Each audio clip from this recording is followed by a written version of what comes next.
Welcome everybody to BNL Courtside. This is our highlights show for what has taken place in the past weekend of the Basketball National League. It was a very exciting weekend. You don't believe me? You want to hear from somebody else? Well, maybe you should hear from my main man, Q Ngolisi. We had a great weekend of action.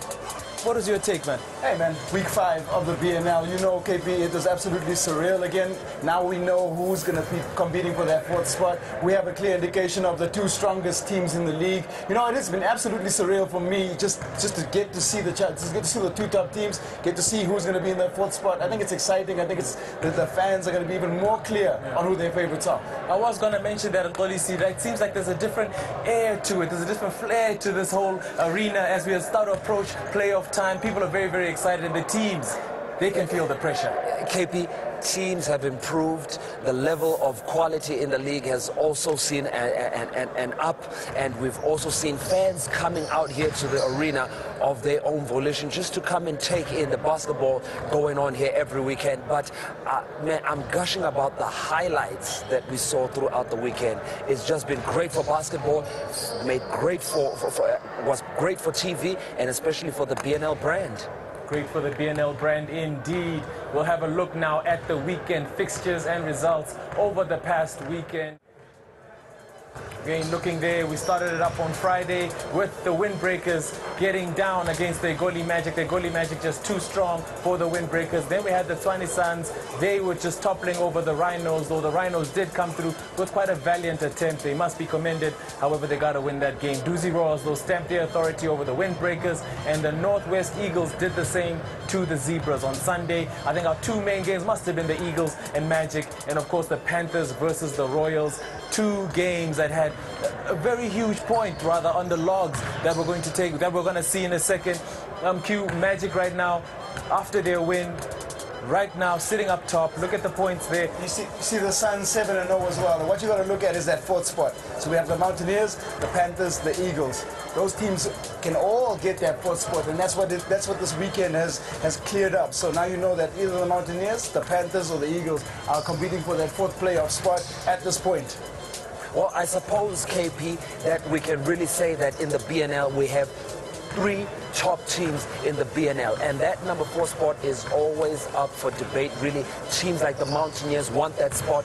You've got the Panthers as well who want the spot, and the Eagles also want the spot. The other teams are out and no way of getting that spot right there unless we start talking numbers and points and things like that. But for right now, the Panthers, Eagles, and the Mountaineers are honestly really gunning for that 4th spot. It's up for grabs. Quinton, very difficult position, though, that the Mountaineers find themselves in. Yes, right now they find themselves in 4th, but with the games that they still have coming up, bit of an uphill battle. Yes, and you know, it's very difficult for them. They have to play 2 more of the top 3 teams. How do you get W's against either the Suns or the Royals? You know, it's going to be tough for them. So I feel that the Mountaineers are probably the least likely to get into that 4th spot, but they still have an outside chance. All right, guys, let's have a look now at the first game that we saw from this past weekend, which is between the Windbreakers and the Magic. Let's have a look at these highlights. Well, this game, obviously, the Egoli Magic expected to come out as early favorites, and they did so from the start. They led from start to finish, and Coach Flosh messing around with his starting lineup. Briley Claassen getting his first start. Miguel Ferrao as well getting a start, and Jose Salvador absolutely key for the Egoli Magic. Madikwa, of course, came out shooting red hot in that game, and he hit 6 of 16 from 3-point range, 37%, and he was just huge for the Windbreakers. But Luyanda Nsibande, also a veteran, and responding in a timely way for the Egoli Magic with that 3 right there. And it was just great action throughout Friday evening. Jonathan van der Bijl also got going coming off the bench, but Tabang Banda also getting involved on offense and hitting key shots. 2 players, actually 3 players in double figures for the Egoli Magic. Jonathan van der Bijl, he had 15 points. He was 5 of 7 shooting from the field. Madikwa absolutely lighting it down from downtown. He was 6 of 16, 37% from the 3-point line, and he got 21 points. And he's just a scorer for the Eastern Cape Windbreakers. And Jonathan van der Bijl loves that little mid-range jumper, but I prefer him going to the rim. You know, Jonathan van der Bijl ever improving at the 4 position for the Egoli Magic. Jose Salvador also getting involved in the offense, and he can hit that pull-up three. If you thought he can hit it from inside, he can also hit it from outside. And just an all-round performance from the Agoli Magic. We have a look at the stats, and the Magic dominating the boards, doing a great job sharing the ball, and just too many turnovers from both teams, 31 against 35. The Magic shooting it well from the interior at 41%, but that 50% from the free throw line will be a concern for Coach Flosh. Will be a concern indeed, but the Magic right now sitting in a very, very good position. They're scoring the most teams in the league right now. That's going to be needed going forward, especially against the defensive stalwarts of the Suns, the Doozy Royals to a little bit of an extent. But, you know, the Agoli Magic is sitting pretty right now. They're 7-0 right now, KP, and like I'm always saying, Coach Flosh has brought in the right mix of players and been able to balance experience and youth, and he's been able also to use his young players in key times in games. And they've also given him the production that they need. Lesego Mlebatsi has been cold, but will always give you the rebounding that you need. His game is slowly, surely coming along. Watch him with that mid-range game. And he hit a couple of threes as well in the game that they had against the Eagles. Lesego Mlebatsi is on the way up. In our second game of the evening, we had the Tshwane Suns going up against the Rhinos. The Tshwane Suns, of course, are the powerhouse in the BNL. They are the two-time champions looking to three-peat. Let's have a look at these highlights. At this game, of course, the Mpumalanga Rhinos playing against the two-time defending champions. You don't go in as favorites. And from the start, Tristan Mazoa set the tone. He was 6 of 12 from the three-point line. He had 24 total points in the game. The Mpumalanga Rhinos playing it tight from the start. They were only trailing by 6 points at halftime, and they were getting it done on transition, getting it done from the perimeter. They fought from start to finish, and that man, Tristan Mazoa, very key for them.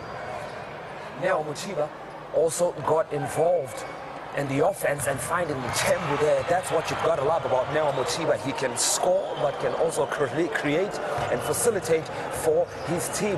Vusi Hatebe was enterprising for the Rhinos, but the Suns were just all over. And what a boon, what a player. Alan Danga coming in with that left hand, swooping in with the runner, and just being the player that we know him to be. And a key stat that I think we need to talk about is the 6 of 36 from the three-point line for the Tshwane Suns. And here we see Denga, he gets it in, but that was one of the very few that they managed to knock down from the perimeter. 16% from the three-point line, and they persisted to try and knock it down from the perimeter. I think it's a flaw in their game plan, and it allowed the Rhinos to stay in the game, and that's why that end result was so close. Well, Bongani Maseko has found it difficult to get going for the Mpumalanga Rhinos, but on the break, Bongi Nkosi, you've got to love how when he comes in, you know there's going to be a change of pace and momentum to the game. He gives them that speed that they need and agility down the stretch. We have a look at the stats. The Tshwane Suns, you see 6 of 40, shooting it at 15% from the three-point line. That is the key stat for them. 28 turnovers and 29 turnovers for the Mpumalanga Rhinos. 13 assists, 16 assists, pretty early. I mean, pretty even. But the key stat for me is that three-point stat.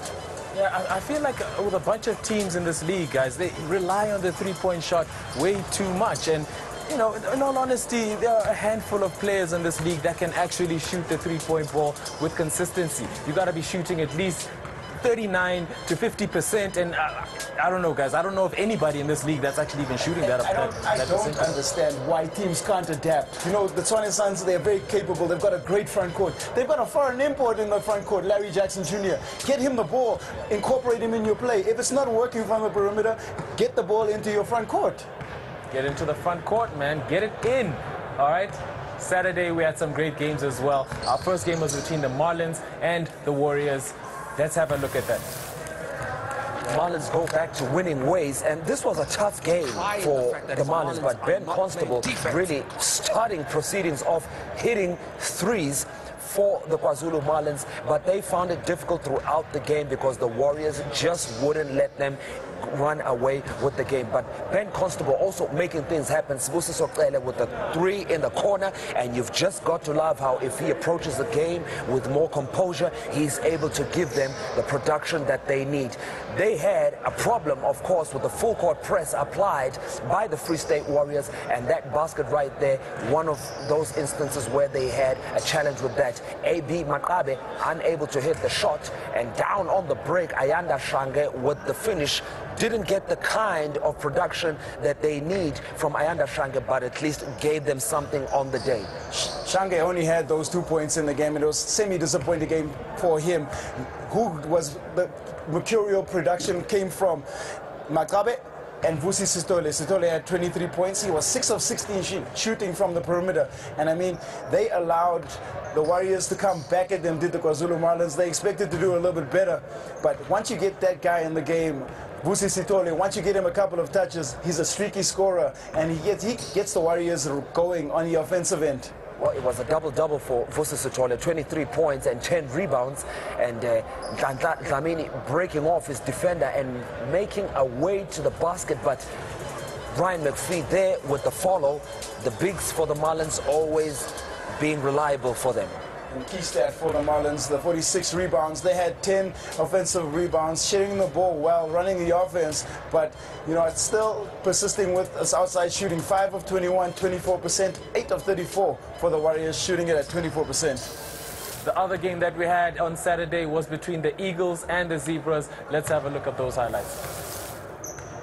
The Northern Cape Zebras expected not to do so well against the Northwest Eagles, rather, and getting out on the break here. One of the few points that the Zebras had in the first quarter. The first quarter scored 36 to the Northwest Eagles.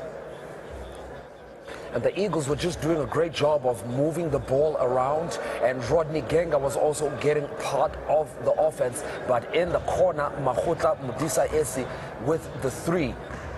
And Mudisa Esi also once again sharing the ball with Tabang Glass, and underneath finding Shoniwe Usha. You've got to love how they move the ball around and share the ball, something that you'd wish that they do even against great teams in this league. But it was just all Eagles in this game, and Maseko, our game MVP, a corner 3. And this was a breakout performance for Sipho Maseko. He absolutely carried the Eagles offense, and out on the break, a lovely dunk there by the Eagles. Vusi Dlamini. Shaka can still get up. And this was really not, this game was over as a contest as early as the first quarter. And Sipho Maseko getting out on the break. He was the MVP. He had 13 points, 9 rebounds. It was a breakout performance for Sipho Maseko. And let's just not forget that the Eagles, the Zebras with 44 turnovers in that game, and Tuso Muila going all the way up the steal with the dunk. And you know, the Zebras still yet to pick up a win. The 48 turnovers, absolutely key stat for the Zebras. 14 assists, 25 assists for the Eagles. The Eagles shared the ball well. They scored 105 points, and they were setting for the game that they would have on Sunday, a big game for them against. Well, it's just been great for the Northwest Eagles getting back to winning ways, but then also finding it difficult over the weekend. And for the Northern Cape Zebras, well, a nightmare on L Street continues. You gotta love my man Kolisi and his little taglines there. We're gonna go to a quick ad break. We will be right back with Sunday's action. That was a hot day in the basketball league, and also we have the top 5 plays. You wanna stick with us for that? We'll be right back after the break.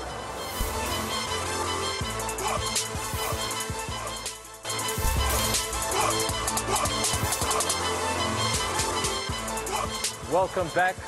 BNL Courtside, Basketball National League, KP, Chu, Kolisi, here to give you the best action from this past weekend's basketball activity here. Wembley Indoor Arena is where we're at. Now, guys, this was a very big weekend. It was a chance for teams to stamp their authority, and 2 of those teams was the Magic and the Royals, as they went up against the Eagles and the Panthers respectively, and both of them came out and they delivered. Well, what you got to know is that those were must-win games for both the Eagles and the Panthers. And also, it was a yardstick, a measuring stick for them. You know, you got to try and find out how good you are against one of the top teams in the league. And I think they fell a little bit short, if we're going to be brutally honest about the way they performed on Sunday. I think particularly the Eagles, Polisi, I wasn't very happy with the way that they came out, just not really executing. We spoke about the coaching and how important that would be. I feel like they might have been let down slightly by the X's and O's. That game right there by the Eagles against the Magic, KP, was a test of their character and a test of their will. I mean, you've got to come out. You know it's a big game. You know that you need everyone to step up in that game, and you really need to show up. But for Lucky Loate, you know, that's the player that I'm looking to really come out in that game and set the tone for the Eagles. If Lucky Loate is scoring in excess of 15 points, the Eagles are in a fighting chance to win a ball game. If he's quiet, then the Eagles pretty much are defeathered and they just fall from the sky. And that's definitely true. I mean, you make a very valid point. I'm talking about the X's and O's and the coaches, but you know, if you're a big-time player, you got to come out and give big-time stats. And Lucky was one of the guys who I was very let down by his performance. I mean, he had a terrible game. Not only Lucky, Tiamo and Gakane, you've got to look at the two stalwart leaders on their team. They did not show up when the team needed them the most at all. You know that those are two key players for the Eagles. When you think about them, those are the two players that you target before the game starts, and they did not show up at all. There we have it, guys. We're going to have a look now at the Eagles versus the Magic. Let's have a look at these highlights. This was expected to be a close game from the start, and it was a tightly contested game throughout. 6 plays, 11 in the first quarter. It was a low-scoring affair. Lesego Molobatsi, he had an outstanding game. He stepped up when he was needed. 14 points, 16 rebounds for the Igoli Magic big man. And what you got to know is that Jose Salvador also stepped up for the Igoli Magic, and they find scoring on the floor from almost all their players. Their role players step up when it's needed. And from the three-point line, Salvador was just absolutely magnificent. Well, Salvador was just doing everything for the Magic, but on that instance, the ball gets stolen away, and down the floor, Sipesihle Maseko finishing, really being a live wire spark coming off the bench and giving the Eagles that a little extra push that they need. Salvador, once again, you leave him open, he's going to knock down that three. And you've got to love the fact that he finished the game with 15 points and 6 assists. I think right now he's the envy of all guards, but Sipesihle Maseko just showing guile and also acrobatics, finishing with the left hand over Lesego Molebatsi. Well, what you got to know is that the Eagles shot 2 of 27. 2 of 27 from the three-point line. They persist with their three-point shooting strategy. That's 7.4%. You know, and Jose Salvador shot 5 of 8 by himself. And all those 15 points coming from the three-point line. Jonathan van der Bijl with the exclamation mark, stamping the authority of the Igoli Magic over the Eagles. And it was just a disappointing display by the Eagles. 2 of 27. Please look at that stat from the three-point line. It's really, really disappointing. Very disappointing indeed, Quinton. I mean, we can say that they clipped the Eagles' wings, but I mean, I really expected a lot more, guys. If you're going to shoot high volumes of threes, you have to be hitting them. If you're shooting 2 for 27, I mean, as soon as at some point, I think they were 1 for 12. I mean, that's when you know, as a coach, you tell your players, hey, guys, we're not hitting them today. We've got to go to another game plan. KP, you're absolutely correct. You've got to be hitting those threes if you're jacking up that many shots. But at the same time, I wouldn't fault the guards for shooting the ball and, you know, falling into that false sense of that a shooter must shoot the ball until they can get going, until they can miss, or until they hit that shot. The big guys have to come to the party. If you've got guys shooting threes, it means at some point the floor is opening up in the low block, and you've got to dump that ball inside. You've got to get the big guys involved, and they have to show up. I have a line for you, actually. You wasn't with me when I was shooting in the gym. These guys need to get to the gym, put up some shots, you know, because these are quality looks that they're getting on the floor. Within the offense, these guys are open. Yeah. It's not under duress. And I was going to make a point about that, Q. I mean, employees, you're talking about having, if you're open, you got to keep shooting the ball, but you have to be a shooter to have a shooter's mentality. You can't just put up the shots just because you're open. You got to be a shooter. Sure and enough. like Q said, you got to be in the gym in order to be a shooter.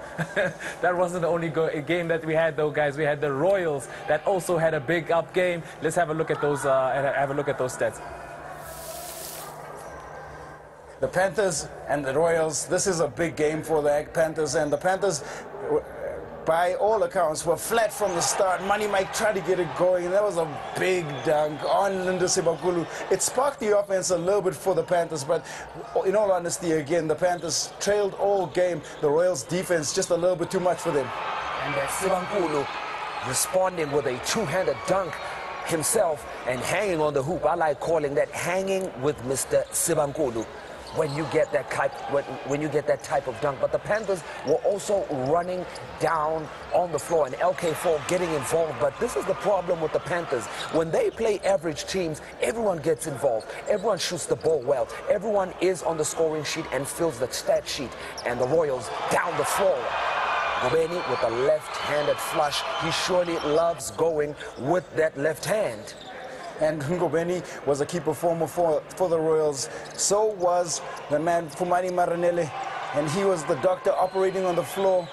Sakani Ngobeni, he had double figures, 15 points for Ngobeni, 9 rebounds. It was an impressive Royals performance. They did what they were supposed to do. They limited the amount of scoring from the Panthers, holding them to 45 points. They would probably like to have scored a little bit more, but it's a great gauge for them to see how far they are to where they want to be. You can't forget the third quarter and hanging with Mr. Maranele there. And you've got to love the third quarter where the Royals just came out with a push, scored 25 big points in the third, and turnovers, they just made it work on the defensive end. The Royals, 23 of 47 on the interior. They limited the amount of turnovers they had. They had 17 turnovers, and the rebounding battle pretty even, but the Panthers were dominated on the day. All in all, it was a great weekend of basketball here at Wembley Indoor Arena. You wanted to be here. It was really, really dope. Now we got the top 5 plays of the weekend. Let's have a look at those. Guys, they just help talk me through these. We had some really, really great plays. Here's the first one where Ntembu came out and really did his thing. What now Muchiba creating for his team, facilitating. You've just got to love the no-look pass and the dunk you very much. A lovely pass from Matipia, and that is why the play is so awesome. He draws the defender, finds the open man under the rim, and Ntembu just elevates, flushes, and that gives us number 5. Look there by the Tshwane Suns, but they're a team that gets a lot of scoring from a couple of different places, and I like to see the development of Ntembu. Ntembu, of course, a key player, but they didn't see enough of the ball. Those 3 attempts in that game, limiting his touches. Let's have a look at number 4 now. Well, you've got to love our number 4 play. The pride on the break, and Christian Kabasele in reverse. You've just got to love that finish. The confidence of the young guy. I just love how he's finally found a team where he can fit in and really express himself on the court. And man, he's just showing his freakish talents. Such an athlete is Christian Kabasele. You see that 1-foot jump and just elevates to the rim and makes it look like it's a Sunday morning stroll in the park. Let's have a look at number 3. Well, Fumani Maranele and Cyril Shabalala connecting on the alley-oop. You could already see Maranele was waiting for it, and he went up to get it. And the doctor, once again, doing what he does best, jumping out of the gym, and a hammering of the Eastern Cape windbreakers. But there he goes up. And what goes up must come down. Must come down indeed. Cyril really did his thing and came out with a lot more leadership on the floor, and you saw it right there with that throw down. Let's have a look at number 2, though, guys. I think this is my favorite play of the weekend. A little man should not be able to do this. And Bruce Latumba, time after time, continues to surprise people. The crossover dribble, and Nkwashu felt all of that little man flying to the rim. I don't blame the bench celebrating in that, but he breaks off his man at the top and then goes 1-2 steps and goes up, and the Fun Crusher Plus on the big guy. That's a rookie mistake, and that can make us remember a whole lot of other rookie mistakes that have happened in the basketball world. That's the top 4, but you're probably wondering what the number 1 play is. It was nothing but Money Mike, fellas. Well, you've got to love Money Mike on this play, playing his game, driving inside and being an unstoppable force. The Fun Crusher Plus. A whole lot of food for Linda Sibankulu. And Mike just breaks down from the top of the key. 2 dribbles, 2 steps, and I don't know what Linda was trying to do, but he got a whole lot of Fun Crusher Plus. Yeah, food, Money Mizzy food. Money Mike left him no change. All right, guys, let's have a look at the results from week 5. Egoli Magic, once again, they are the dominant team right now. They're sitting at number 1. They trampled over the Windbreakers. On Saturday, we had the Doozy Royals. They had their way against the Windbreakers. And on Sunday, Soweto Panthers up against the Doozy Royals. The Royals came out on top, guys. There's the lock standings. Q. Once again, we have a look at the fourth spot. Mountaineers, Panthers, Eagles. That's what it's all about. The top three teams, I think those places are secured. But that fourth spot, that's up for grabs. Zebras 0-7, a nightmare on L Street. And do not forget, guys, we have games on Friday. We're going to have the Northwest Eagles going up against the Soweto Panthers. And the big one, the two undefeated teams. Someone's going to walk away from the arena with a loss. That's going to be between the Tshwane Suns and the Egoli Magic, guys. We are going to be here to cover that. It is going to be wild. As the minister would say, it's going to be rockers. Flashing Friday, that's going to be supreme, because that game between the Eagles and the Panthers can ultimately decide who's going to get that fourth spot. And then you have the two best teams in the league going at it right now. 7-0, 7-0. Someone's got to go. Someone's got to go, man. This place is going to be a buzz, KP. Two great games that everyone can anticipate, and just take your crew from you. It's going to be raucous like it's 1999. All right, guys, that's it from us. BNL Courtside. It was a great weekend. Come and catch us on Friday. The big game at Egoli Magic up against the Tshwane Suns. For now, go get your rest. We're going to get our rest. See you next week, Friday. To witness every minute, every second, every frame, and SuperSport is sure to make a race. Say you better chase your dream, join it, you deserve it all. Before you touch the sky, just remember you're gonna fall. And every time that happens, you get up and dust it off. If they ask you what you do, you tell them I play ball. Tell them I play ball.